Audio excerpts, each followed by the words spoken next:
Right, okay, so we'll get into the questions that we were sent in for today's episode. Then we have got a few left over from the last day that we didn't get to, and a few that you beautiful people sent in to us on Instagram. Which reminds me, actually, should we make an Instagram and Twitter for the podcast? I think that might be a decent plan, you know. It probably would, because if you think about it, that way we're cutting out the middle of like people like who see our stuff but don't react to it, and then we obviously have people who see it and then want to, you know, get involved and stuff like that. Yeah, so I think I might do that. I think by the time this podcast goes out, we'll probably have an Instagram and Twitter, so follow us on there. Anyway, these were on my Instagram story that I asked for questions. And the first question is, what is the most embarrassing moment that still cringes you out today? Oh. Embarrassing moment that still cringes you out to this very day. Right. Do you want to go first? I'll go first. Because I actually have one in mind here. It was back in 4th class, I believe. Pretty much we had this talent show for school because why the fuck not? And you know, back in the day, I really did think I was quite the class clown, as I, you know, really thought I was.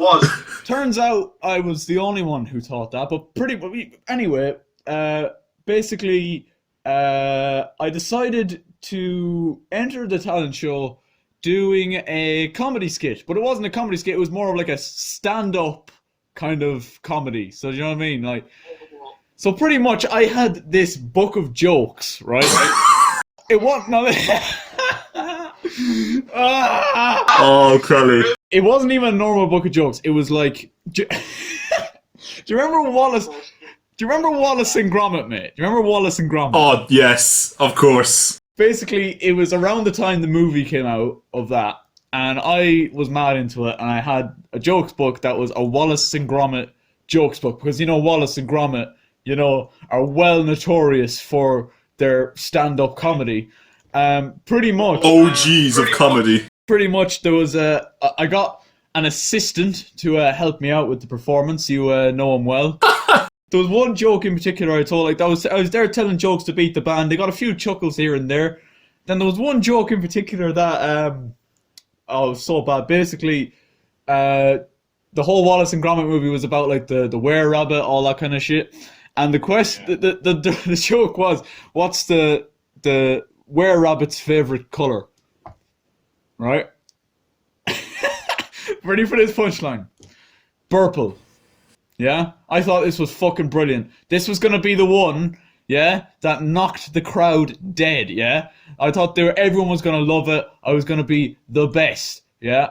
Nobody fucking laughed. I'm standing there at the top of the classroom, complete fucking silence. Even the teacher, who was laughing at every other one just to feel, you know, just because she felt bad for me, just stood there and just kind of went, "That's a bit shit, mate. That's good. That's not good." The joke that you thought was going to knock the crowd away, the punchline was an abbreviation of burp and purple. Like, that was going to wow them. Mate, my humour back in the day was fucking shit. It's still not great, but it was fucking shit. Like, I don't know why I thought that was going to be so funny, but I just thought, right, okay, I've got a few chuckles here and there, but this is the one that will be the showstopper. You know what I mean? And it was the furthest thing from the showstopper, and it's the worst thing ever. But yeah.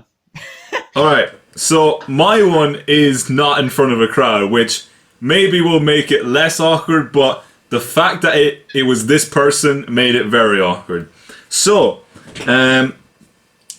one day, and I couldn't tell you how old I was probably fairly young at this stage. I would say maybe 8, 9, or 10.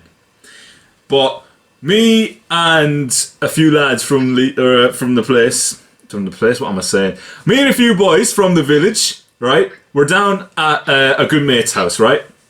We've just had an absolute session on Pokemon, and we were absolutely battling it out in Soul Silver. And then we were like, do you know what? Change up the mood a bit. Let's play a bit of hide and seek or something like that. You know, let's go back a bit. You know, so we're playing hide and seek, and I don't know why, but while I was hiding, I was like, shit, I've really got to go to the toilet and take a poo. Oh no! Alright, so I, in my infinite wisdom, went to the bathroom, alright, and I was panicking because obviously I've exposed myself from my spot and I've ran upstairs and I'm in the bathroom now. Now, the game had been going on for a while at this point, so I was aware that I was probably the last person or second last person. However, I forgot to lock the door. My friend's older sister, who was, I'd say, about 20 at the time, knocks on the bathroom, comes in looking for me, and opens the door and sees me there on the john with everything just in the middle of a shit. Oh my god! And just bear in mind, like, this isn't like a person, like, or like I was at. This is probably the guy's like house I was at the most. So I always ran into this sister. So I had to live with the fact that this person had just seen me on the toilet taking a shit, and I just remember the scream that happens when the door was opened and it was revealed to be a little boy Grievach on the john. That is by far the most embarrassing thing that has ever happened to me. And to this day, I'm still like, why did I not lock the fucking door? Do you know what it was though? When you said you needed to take a poo, I genuinely thought you were gonna just take one on the spot. I thought that's where the story was going. Oh, oh god. Oh my god. What age do you reckon you were? Oh mate, I must have been about 10, honestly. So she's about 30 now, that girl. The sister. Probably, yeah, like, this person has gone through college and probably has her life well together at this point. Oh, imagine bringing that story back to her now. And haunting images of little boy Grievach taking a shit. But it's mad because literally, like, the person is literally only a couple of houses down the road. And likelihood is I probably will run into this person again, and I'm gonna have to try and not be like, do you remember the time where you opened the door and I was on the job and you were